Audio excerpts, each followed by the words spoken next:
Great. Thank you, Greg. And good afternoon, everybody. This is our first attempt. This is Robert Stewart, President of Tiger Bay. And on behalf of the board, I want to welcome everybody who is on. This is our first attempt at a mobile or a remote Tiger Bay meeting, a virtual meeting. We'll have more coming in the future as we continue to deal with social distancing and the requirements thereof. But I'm really excited today to do this one in partnership with NRI. And we'll have more. I'm going to hand it over here in just a minute to Francisco Gonzalez to tell the Tiger Bay members and those also on the line about who they are, what they do, and then hand it over to Molly Nardella from our board to introduce our special guest today. But again, just really excited to have all of you on.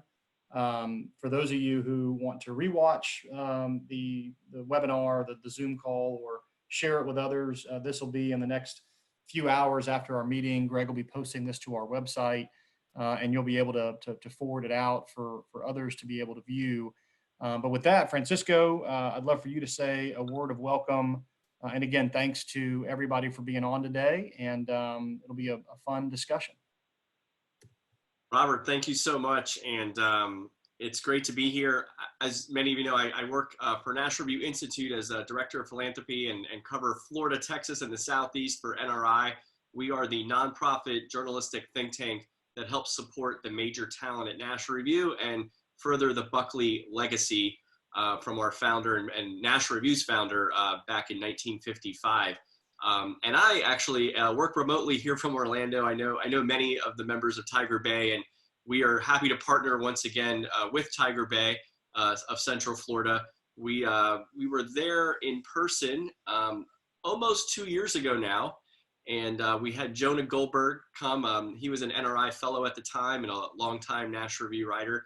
And so that was a really successful event when he had his Suicide of the West book out, and we really appreciated the enthusiasm there, and so very grateful to partner with you once again to do this. And we've also moved all of our activities to virtual as well, so like the rest of the world, and we're doing probably about an average of 3 things a week online. We have a new virtual book club, so if you're interested in coming and joining that, we're going to be starting our second book next week. We're revisiting William F. Buckley's Up From Liberalism book, which he published a little over 60 years ago now. And we're starting that conversation with NRI fellow Jay Nordlinger on Monday. And then we're doing a movie club every other week. Tomorrow we're discussing with Kyle Smith, one of our film writers, and Kevin Williamson, The Good, the Bad, and the Ugly, which I rewatched last night, actually. Great film. And we did Casablanca 2 weeks ago.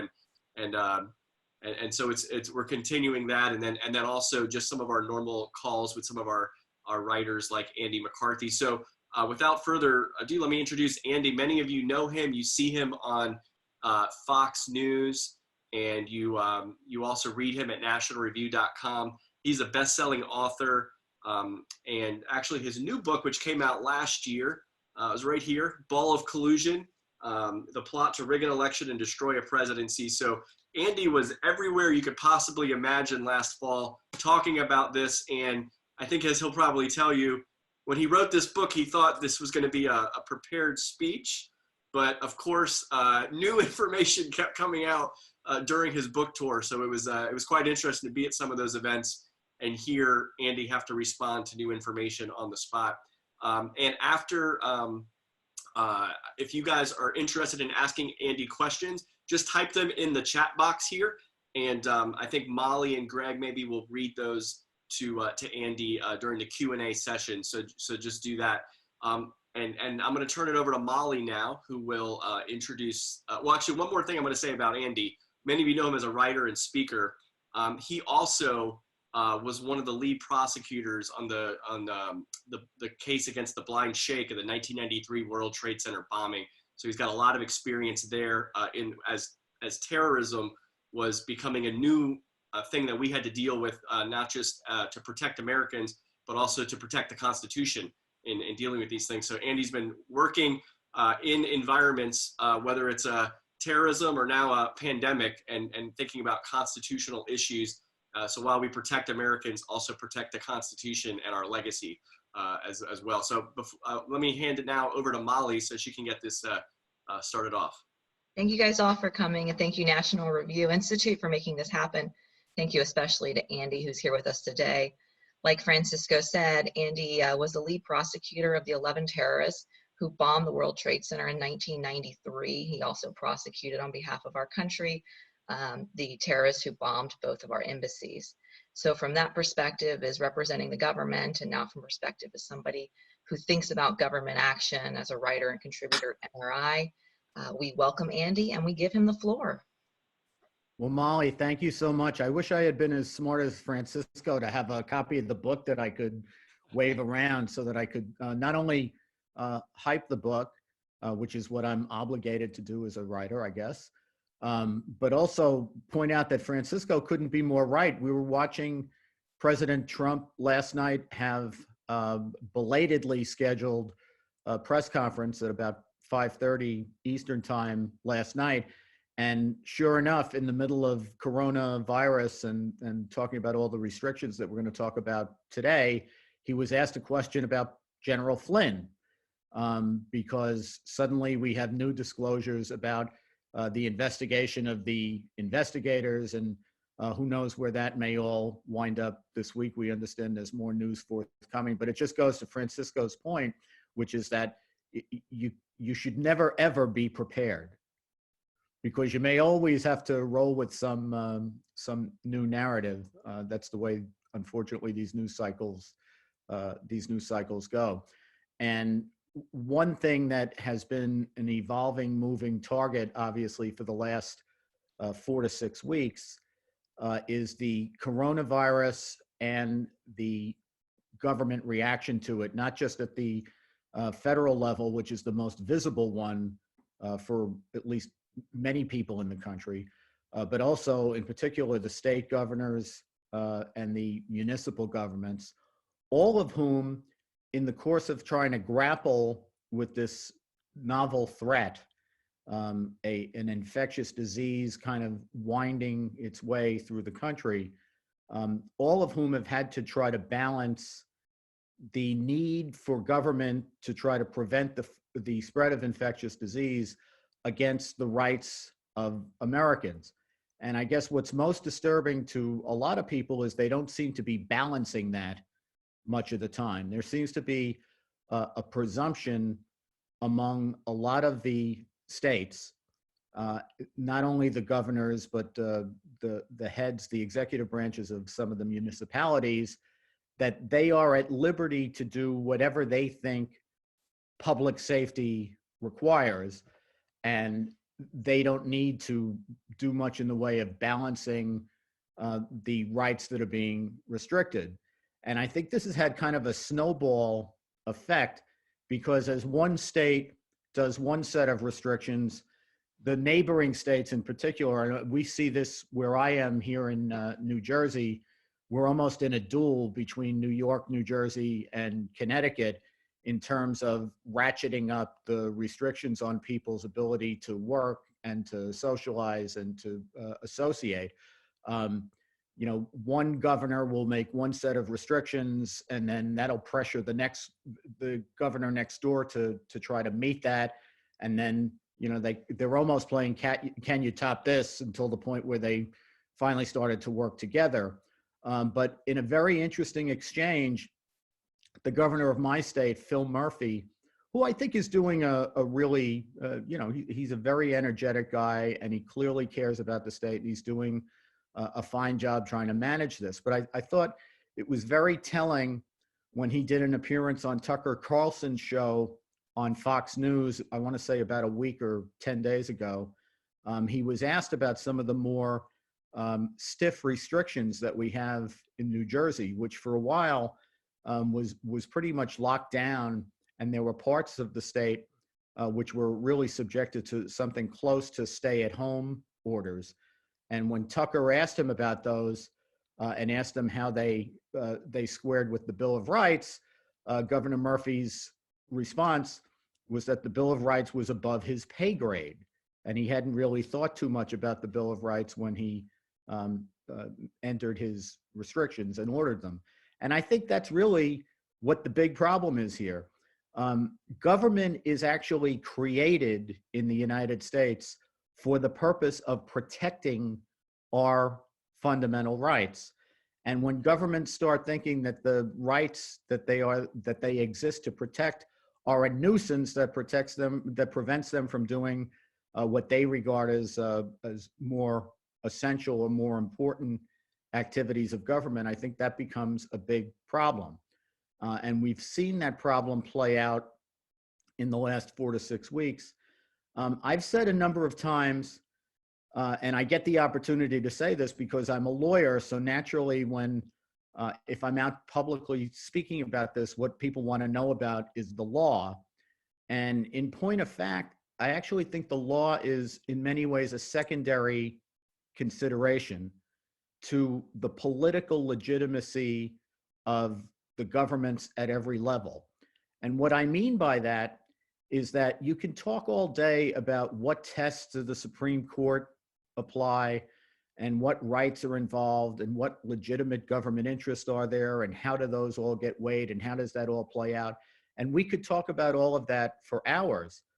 But as a practical matter, the truth is that if you took all of the police forces of all of the levels of government that we have in the United States, federal, state, and municipal, and you combine them all into one gigantic police force spread out across the country, the fact is they could not conceivably enforce restrictions like stay in place and the kind of social distancing restrictions that have been put in place.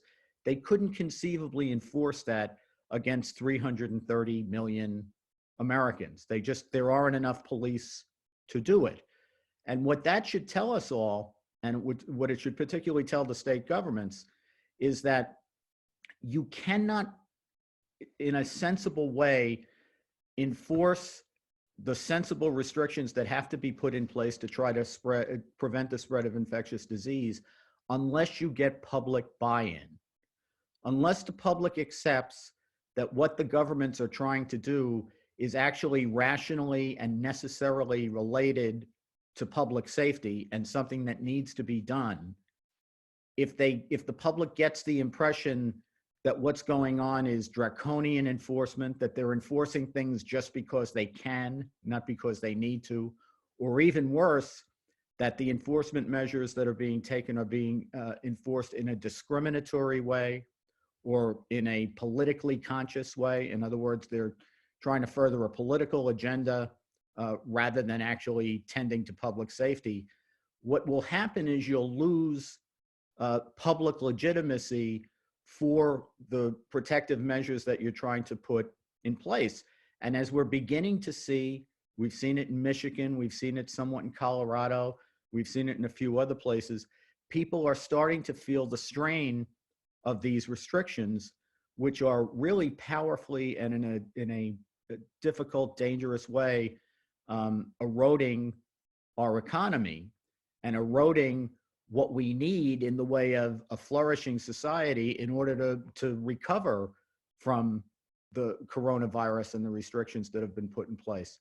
That gets to be, I think, from a public safety standpoint and also from a good governance standpoint, it gets to be a very dangerous situation if people start to believe that they're being bullied by the government rather than that the government is doing things that need to be done to protect public safety. And frankly, if government forgets, which government tends to do, and I can speak to this because I worked in the government for a very long time, you have so much power as a government official, particularly in some executive branch positions, that it's very tempting to forget that, you know, when you don't mind or you're happy to tell people that you're a public servant, but it's easy to forget what that means. In the United States, the public is the sovereign, and the public officials who are privileged to be able to exercise public authority are the servants. And a lot of times, I think, unfortunately, we get that backwards, and we're seeing too much of that in the last 4 to 6 weeks. Let me just briefly touch on, since I said the legal stuff is secondary, and I'm up to my second point, let me get to what the legal stuff is.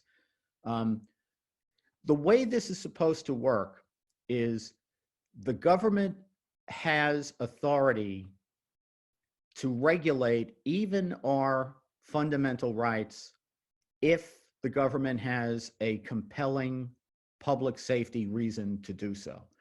The most obvious example of this, the one that we see every single day, is the way the criminal justice system works, right? We all have the right to life, liberty, and the pursuit of happiness until we commit a crime. And then we get taken to court, we get due process, but if we get convicted, our liberty is taken away. And in some serious criminal cases, even your life can be taken away. So we know that there is this juxtaposition between the government's legitimate, compelling need to have public safety and to protect public safety, and on the other hand, what our fundamental rights are, which include our right to assemble, our right to free exercise of religion, our right to earn a living, our right to protect our property, and so on. So since rights don't live in a vacuum and government interests don't live in a vacuum, everything clashes and everything collides with everything else. And courts have to have a way to balance the competing interests. And the way that normally works in constitutional law is when your fundamental rights are at stake, that's your most important rights, the rights that come from the Constitution and that actually pre-exist the Constitution, the rights that the Constitution is there to protect.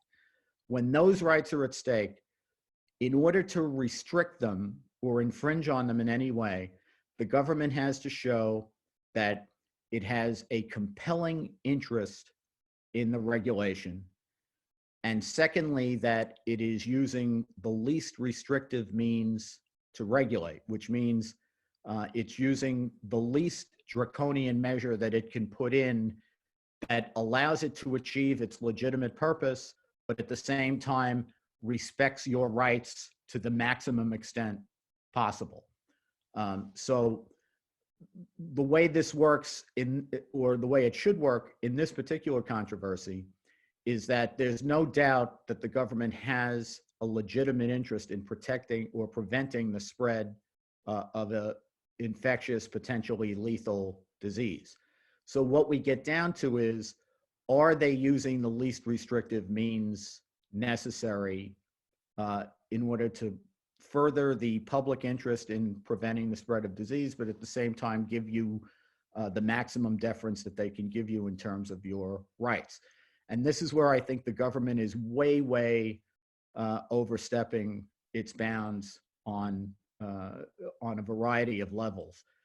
It simply cannot be the case that there's no way that people can assemble, that there's no way that they can work, that there's no way that they can have free exercise of religion, and that lockdown orders or stay in place orders are the only way that the state can protect against infectious disease without allowing you to enjoy your fundamental liberties. And what we're starting to see is the Justice Department get active, fortunately on this, on the side of religious liberty. I was afraid that really wouldn't happen because the history of the United States is that when we have a big crisis, whether it's a war, a catastrophic natural event, a terrorist attack, or now this infectious disease, what has tended to happen in American history is at the beginning of the crisis, and as long as the crisis is one in which people feel truly threatened, the courts and even the legislatures tend to give the executive branch a wide berth to deal with the crisis. And what inevitably happens is they overstep and people's rights get violated. The Japanese internment is a great example in World War II. We had martial law in New Orleans in the War of 1812. There have been a number of times in history, in the Civil War, the suspension of habeas corpus. A number of times where the executive branch in a very energetic way tries to crack down against a threat. And what ends up happening is lawsuits get filed and all kinds of action starts, but the courts and the Congress and the legislatures tend to stay their hand until after the crisis subsides. And only then do they make rulings that suggest that what the executive branch did was overreach. And that turns out to be cold comfort for the people whose rights get infringed. But it does create norms for the next crisis. So that's the silver lining. It looks now like coronavirus is going to be different. It's not going to be regarded by the courts as the kind of a threat where you could have an instantaneous mass casualty event. It's kind of a slow motion threat that's moving across the country. And the courts are showing that they're willing to get involved. The Justice Department is showing that it's willing to jump in on the side of civil rights.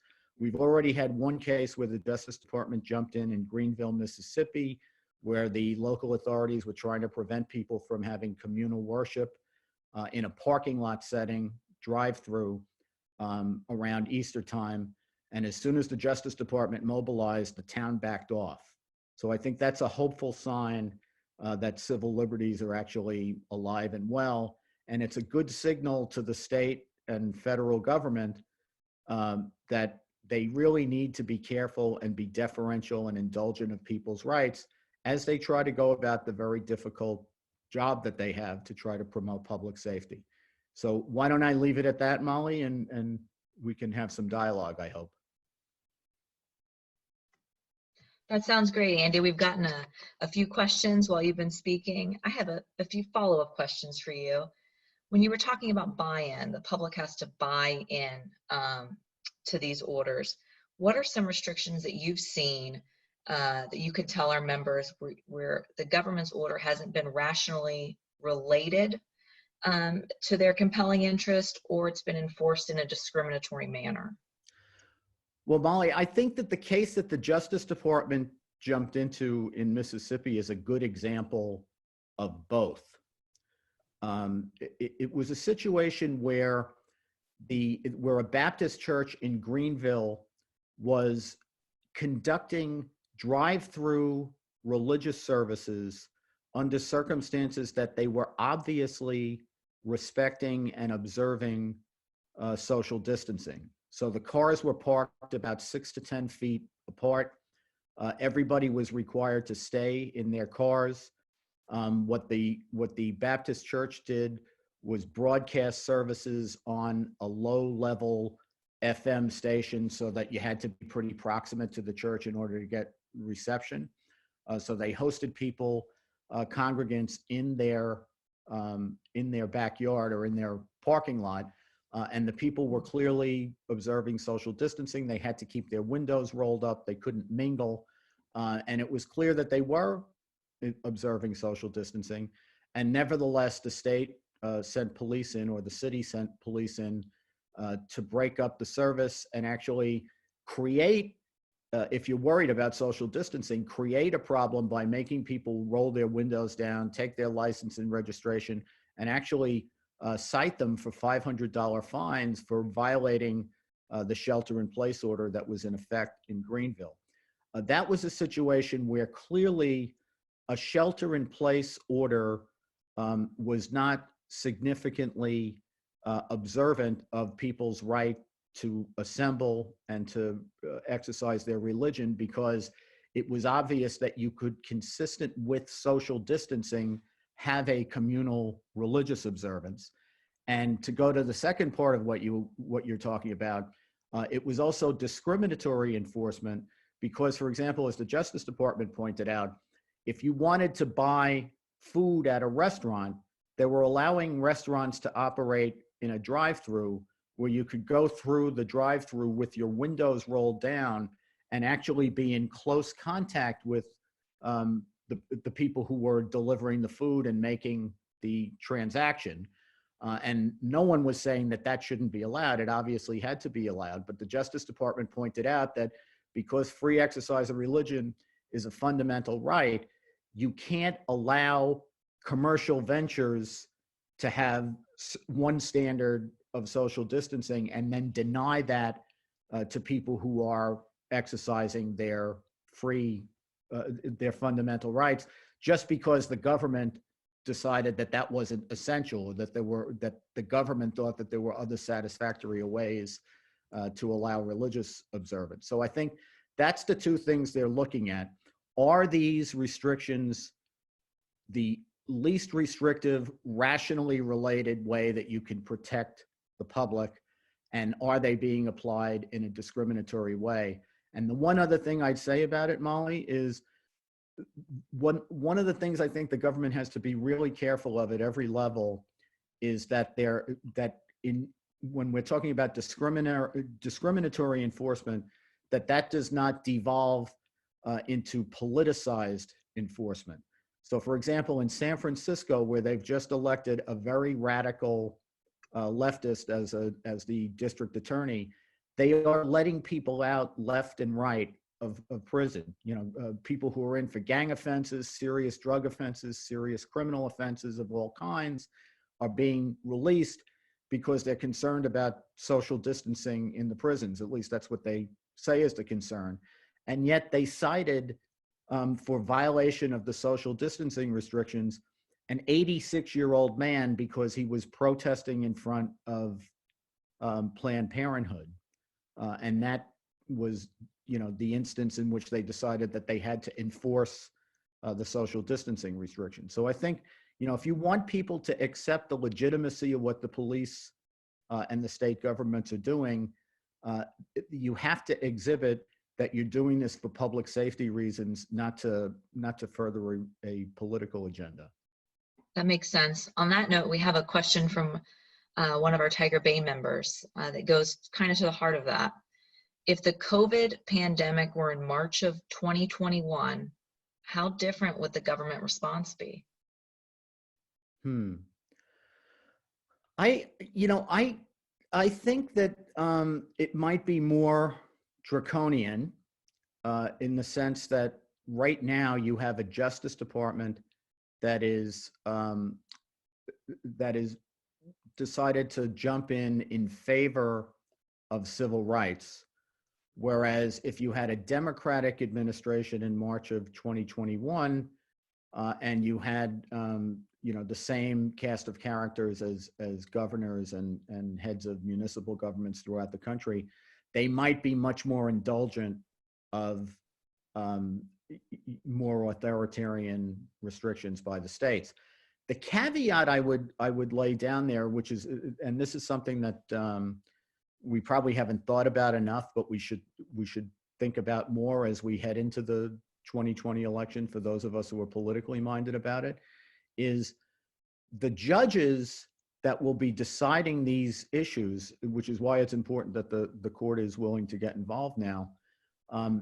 President Trump and the Republican Senate, they haven't been able to do much legislating, but they have, in almost an assembly line fashion, confirmed a record number of judges, not only the two judges that have been put on the Supreme Court, but a record number of judges on the federal courts of appeals and a fair number of judges on the district courts.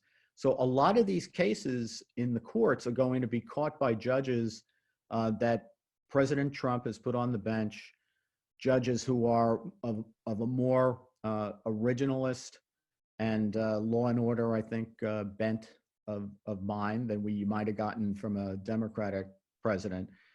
And I think civil rights will have a much better time in court than it might otherwise have had. Interesting. Are there any cases that you see may make their way to our highest court? Well, if the case in Greenville is any indication, what happened when the Justice Department jumped in was the city backed down immediately, and they said that we're not going to try to enforce that provision anymore. I don't think the Justice Department's going to have that easy a time of it every place. So I would think that the Justice Department has to use discretion wisely in terms of what cases it decides to jump into. And I think that a lot of states are intimidated to litigate with the Justice Department, especially in this time, because of budgetary reasons. The Justice Department has like a $30 billion budget. It's almost bottomless. And what a lot of states and municipalities get afraid of when they get in litigation is the Justice Department can litigate forever. And it really is a financial burden for especially smaller municipalities to try to litigate against them, which is why they tend to settle so fast. But, you know, in a state like New Jersey, New York, where they feel very strongly about these stay-in-place restrictions, even though they're just killing our economies, you could easily see some cases where the Justice Department gets involved with maybe on the side of people who say that they can operate their businesses safely, and they get stopped from doing that by the states. You know, it's along those lines. Attorney General Barr said something that I think is trenchant and very timely about a week ago, and he's repeated a few times since then. And that is, it's not the citizen's job to prove that his job is essential or non-essential. That's not your burden. A lot of these governors think that they can come in and just say, this work is essential, we're going to let it happen. This work is non-essential, we can't let it happen. What Barr said is, that's not your burden. It's the state's burden. It's the government's burden to show that your job, whatever it is, cannot be operated safely under any set of restrictions or conditions and has to be shut down. And I think if that starts to get tested in court, that'll be very interesting. And I think the Justice Department has a powerful point.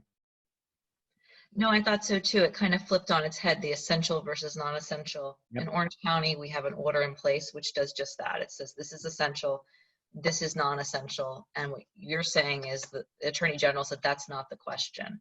Right. So for our mayors and other executive leaders, what is the right question? And can you explain what you mean by another alternative, a least restrictive alternative? What does that mean?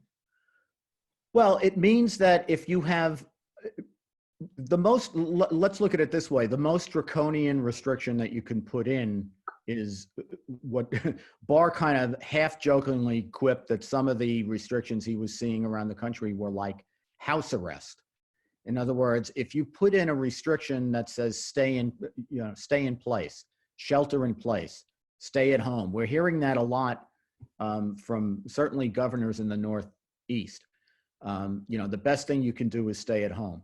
Now, there's a big, let's recognize there's a big difference between something that is monetary and something that's mandatory. So if a governor or a mayor says, the best thing you can do is stay at home, that's not the same thing as ordering you to stay at home.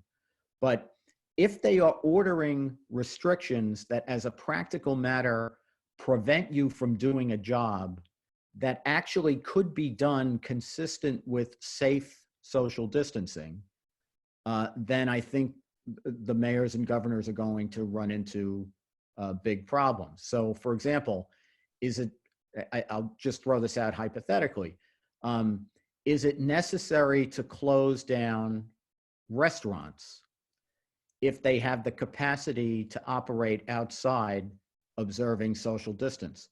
Or even if they have the capacity to operate inside saving social distance or respecting social distancing.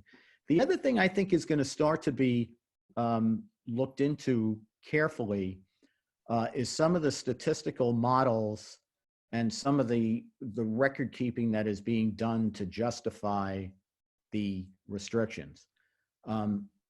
I've been very frustrated looking at this for weeks over trying to figure out what the actual fatality rate is for coronavirus, how many cases we are, how many cases we have, how representative the cases that have been reported are vis-a-vis the entire population of people who could be infected.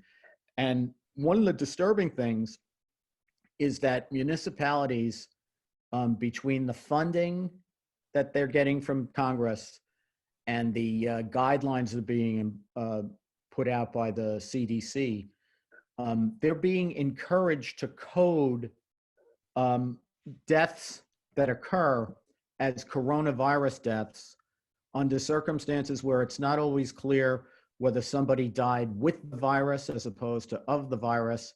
And now In New York, for example, just about a week ago, they added in one fell swoop 3,700 deaths to the total death total in New York of patients who had not been tested and who they intuit probably had coronavirus at the time of death, but they don't really have any solid science to back that up.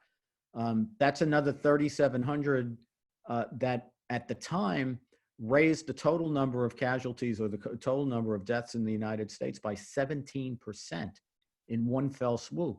So I think, if they're going to come in and say, we need to have these draconian restrictions because, look at what these numbers are telling us, I can easily see the other side of those litigations saying, well, let's take a look at those numbers because maybe they're not as reliable as you say.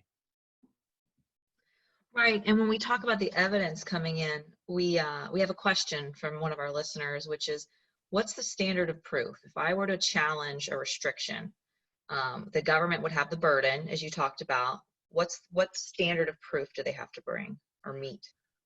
Well, in a civil case, the cases are decided on the basis of what's known as preponderance of the evidence, which is more likely than not. Criminal cases have a more demanding standard of proof, which is proof beyond a reasonable doubt.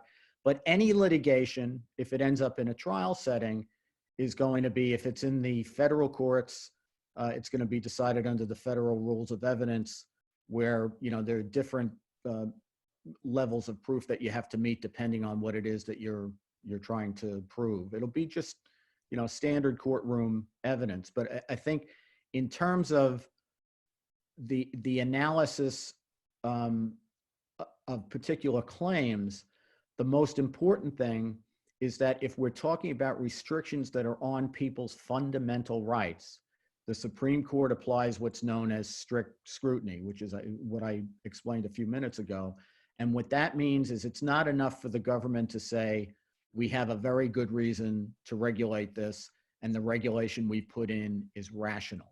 If it's your fundamental rights that are at stake, they have to show that what they want to do in the way of restriction is the least restrictive way that they can accomplish what they are legitimately allowed to accomplish, but at the same time, indulge your fundamental rights to the maximum amount that's practical under the circumstances. We have a follow-up question regarding how we're listing fatalities. And it asks if you think the 3,700 deaths in New York was added as a result of autopsies.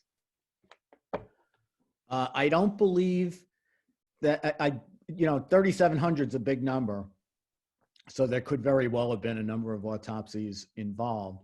I think for the most part, my understanding is it was a result of going back over files and making observations about what symptoms people had at the time of death and that sort of thing.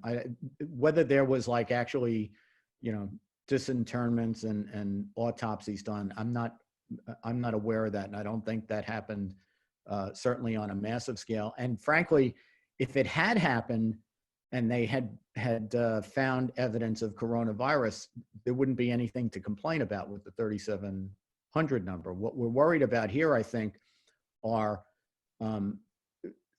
the cause of death being listed as coronavirus or COVID-19, the disease from coronavirus, under circumstances where there's no scientific confirmation that was the case.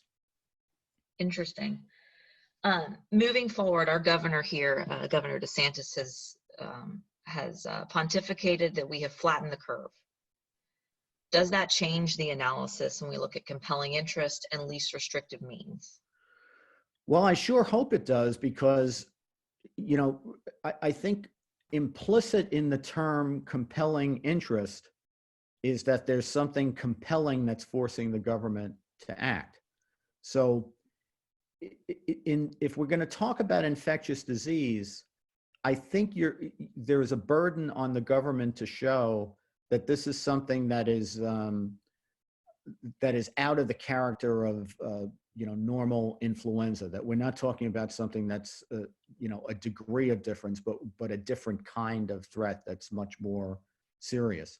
So it seems to me that, whether you've flattened the curve or whether we're in a stage where the number of infections are going way up, especially when there's debate about what the fatality rate is, and where everyone, there seemed to be at least some consensus that if we had done nothing and just let the disease wash over the country with the idea that we would eventually develop herd immunity, the cost of that would be potentially in excess of 2 million or more people being killed or dying.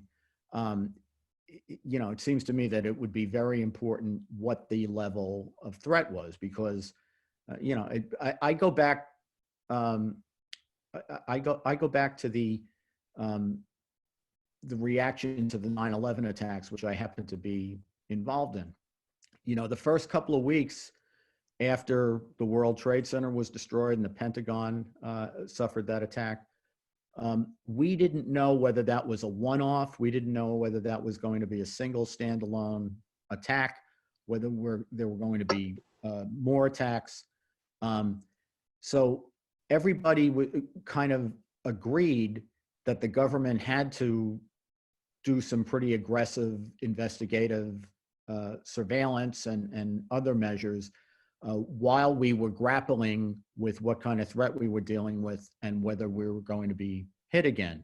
And then over time, as it became clear that that was a single attack and it wasn't going to be followed up, and we had precautions that were in place that were better than what we had in the pre-9/11 period, and we got a better sense of what the threat was, the expectation was that the restrictions that were in place had to ease, and that people who said their rights were violated, they were heard in court, and the government had to adjust on the basis of the things that were being claimed in these cases. So, I think that is the pattern. And one of the things courts always look at is how serious is the threat right now? Don't tell me what it was 3 weeks ago or what it might be 6 months from now. Where are we at right now? Interesting. One last question from our audience. Looking at China, does China have any liability for the virus if it was found negligent in the spread of the virus to other countries? And if so, what legal action, if any, can be taken against China? Well, every country has, the government itself has sovereign immunity. And sovereign immunity is an important restriction on your ability to sue. There's a lot of fervor in the country, including on Capitol Hill, to strip China of its sovereign immunity in connection with coronavirus. I've argued that that's a bad idea because the minute that we do that, other countries that are hostile to the United States are going to strip our sovereign immunity. And that's a problem for the United States because we're the most active government in the world, and we probably have the most to lose by an arrangement like that. But the fact that you can't sue a government in court doesn't mean that diplomatically our government can't be squeezing that government behind the scenes, including, to provide damages and recompense to people who've been hurt by the government's behavior. And you're also permitted in court to sue various agents of the government and various entities that aren't official government entities. So the fact that the Chinese government itself might not be subject to lawsuits in the courts of the United States doesn't mean that there can't be action against China. Well, Andy, thank you so much for your time today. That was very insightful, and we appreciate you taking the time to speak to Tiger Bay members and the members of NRI that are here in the Central Florida area. So thank you so much. Thank you very much for having me. It's been a delight. Wonderful. Well, before we leave, everyone, we're going to invite Robert back up to tell you what we can expect from Tiger Bay in the future. Yeah, thank you, Molly, and Andy, thank you so much for the time. I know that your schedule is busy, and for you to carve out 45 minutes here for us in Orlando is a real treat. So we appreciate your willingness to do that. Interestingly, sort of following up on one of your comments about the ever-changing news around all this, as we've been sitting here listening to your great insights, the governor of Florida has been in the Oval Office with the president, and there's a press conference going on. It may be a pool report, but it's going on right now. So there will certainly be some news coming out of that, and then there's some hint that the governor is going to make an announcement tomorrow with regard to reopening plans and his ongoing stay-at-home order. So everybody be on the lookout for that news. I'm sure it'll be well covered in our local media. And before everybody goes, I'll let you know, just this morning we secured our second virtual meeting. That's going to be next Thursday at noon again. So Thursday, that is May the 7th, Thursday, May the 7th. At noon, mark your calendars. Greg will be sending out the invitation. If not today, then certainly by tomorrow. Same concept. You'll click on a link and you'll be joined right in. Really excited about it. It'll be a media panel discussing everything from the coronavirus and the shutdown order to the reopening plans to the legislative session, 2020 politics, and everything in between. So it'll be a great chance to visit again with some of the media members that our Tiger Bay family saw last fall at the Citrus Club when we had Peter Schorsch, Anna Sabalos, Matt Dixon, and Jason Garcia. We'll have them again next Thursday. So plan for that. And with that, I'll say one more thank you and wish everybody a great rest of their Tuesday and a great rest of your week. Thank you so much.